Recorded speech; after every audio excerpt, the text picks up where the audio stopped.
गुरु भक्ति योग। पूरे हृदय से संकोच रहित होकर पूर्णतया अपने गुरु की शरण में जाओ। गुरु पृथ्वी पर साक्षात ईश्वर है, अतः उनकी पूजा करो। गुरु भक्ति और गुरु सेवा साधना रूपी नौका की दो पतवारें हैं, जो शिष्य को संसार सरिता के उस पार ले जाती है। श्रीमद् भागवत में गुरु महिमा का वर्णन करते हुए भगवान श्री कृष्ण कहते हैं, ज्ञान उपदेश देकर परमात्मा को प्राप्त कराने वाला गुरु तो मेरा ही स्वरूप है। सभी महान ग्रंथों ने गुरु महिमा गाई है। जिस ग्रंथ में गुरु महिमा नहीं, वह तो सद्ग्रंथ ही नहीं है। श्री रामचरितमानस में भी गुरु महिमा पग पग पर देखने को मिलती है। राम जी का जन्म गुरु कृपा से। रामायण में आता है कि एक बार राजा दशरथ के मन में बड़ी ग्लानि हुई कि मुझे पुत्र नहीं है। गुरु ग्रह गयो तुरत महिपाला। दशरथ जी अपने गुरुदेव वशिष्ठ जी के आश्रम में गए और उनके चरणों में प्रणाम कर विनय पूर्वक अपना सारा दुख सुनाया। श्री वशिष्ठ जी ने उन्हें समझाया और कहा, तुम्हें 4 पुत्र होंगे। गुरु जी ने पुत्र कामेष्ठ यज्ञ करवाया, जिसके फल स्वरूप राम जी का जन्म हुआ। दशरथ जी हर कार्य करने से पहले गुरुदेव से पूछते थे। गुरु कृपा के कारण ही राजा दशरथ देवासुर संग्राम में देवताओं की मदद करने सशरीर स्वर्ग गए थे। एक बार शनिदेव रोहिणी का भेदन करने वाले थे, जिससे पृथ्वी पर 12 वर्षों तक अकाल पड़ता।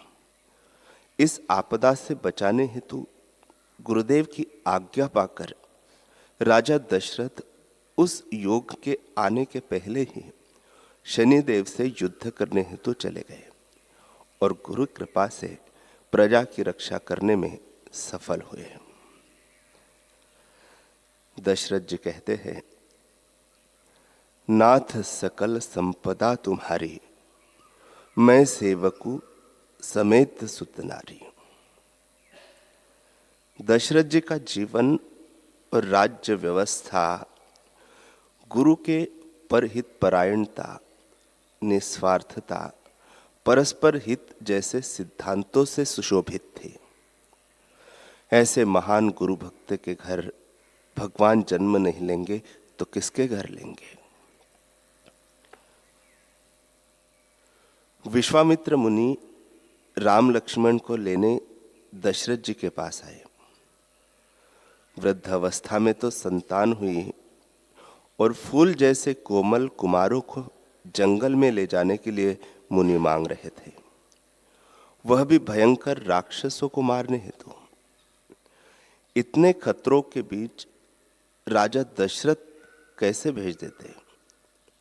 लेकिन जब गुरु वशिष्ठ जी ने कहा, महर्षि स्वयं समर्थ है, किंतु ये आपके पुत्र का कल्याण चाहते हैं, इसलिए यहां आकर याचना कर रहे हैं, तो दशरथ जी ने गुरु आज्ञा मानकर आदर से पुत्रों को विश्वामित्र जी के हवाले कर दिया।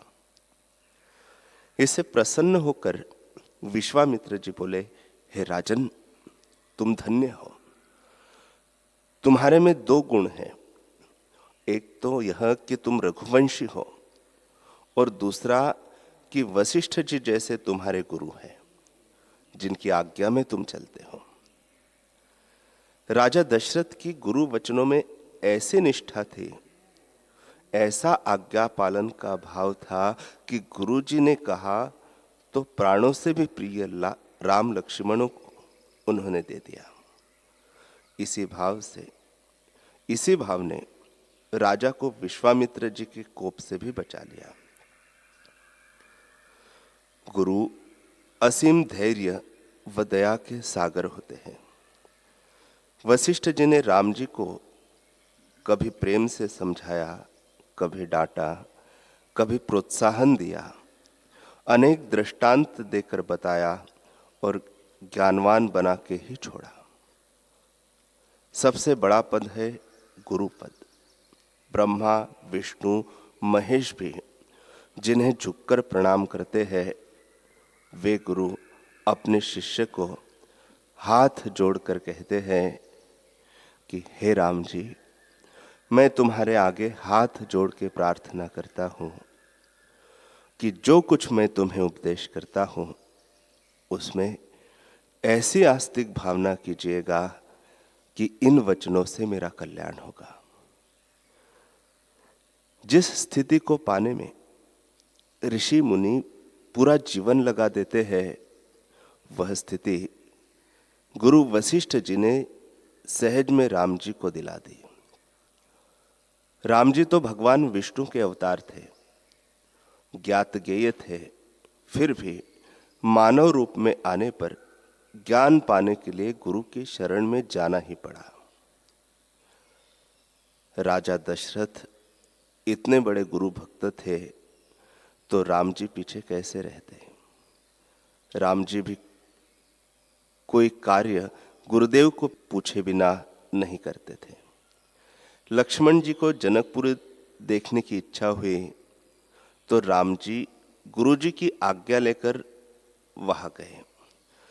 धनुष उठाने व तोड़ने का सामर्थ्य होते हुए भी जब गुरुदेव ने आज्ञा दी तब उनको प्रणाम कर धनुष तोड़ा, पर अपने में किसी विशेषता के अहंकार को फटकने नहीं दिया।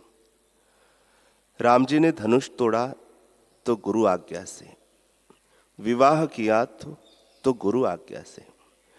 अगर कोई भी शिष्य अपने जीवन में सद्गुरु की आज्ञा, गुरु के आदर्शों को ले आए तो उसका जीवन भी राम जी की तरह वंदनीय और यशस्वी होगा।